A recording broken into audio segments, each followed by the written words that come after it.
జీ5 ఉండగా మీ favourite TV shows ని మీరు అస్సలు మిస్ అవ్వలేరు. Complete free.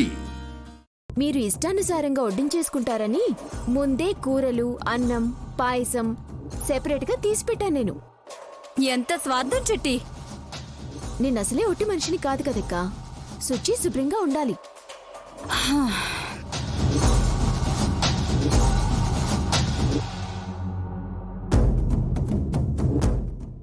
ఉంటుంది.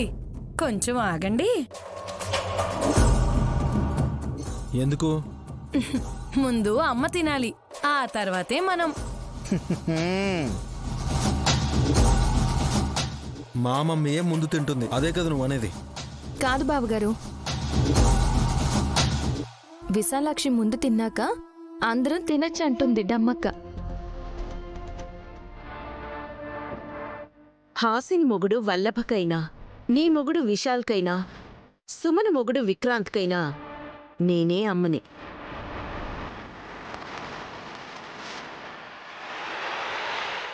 నాకన్నా ముందుండే అమ్మ అదిగో ఆ ఫోటోలో ఉంది.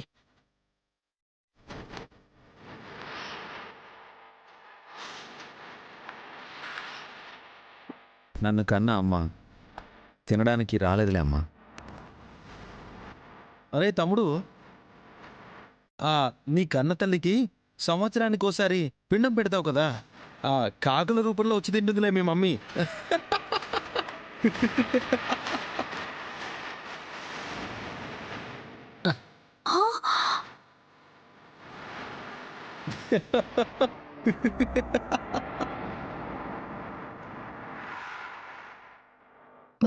బావగారి గురించి తెలిసిందే కదా బాబుగారు. నేనేం ఫీల్ అవడం లేదు. ఎందుకంటే మా అమ్మ గాయత్రీదేవి గారు పునర్జన్మ పొందారు.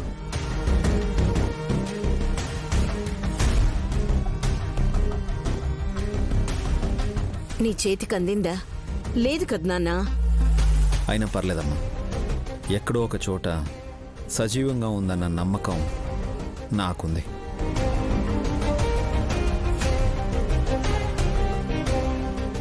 గాయత్రమ్మ గారు ఎక్కడున్నా ఊరికే ఉండరు బాబుగారు. కొందరి కోసమైనా ఇల్లు వెతుక్కుంటూ వస్తారు.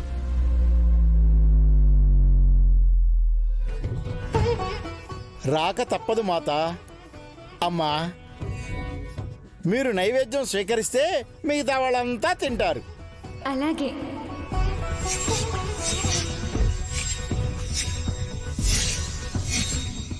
ఎలాగుందమ్మా? నేను వండింది నేనే బాగుందని చెప్పరాదు, మీరు రుచి చూసి చెప్పాలి. పుత్ర కానివ్వండి.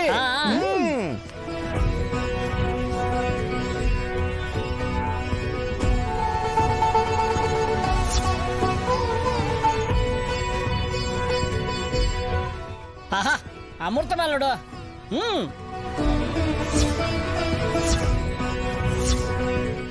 వావ్, చాలా బాగా ఉండేవమ్మా.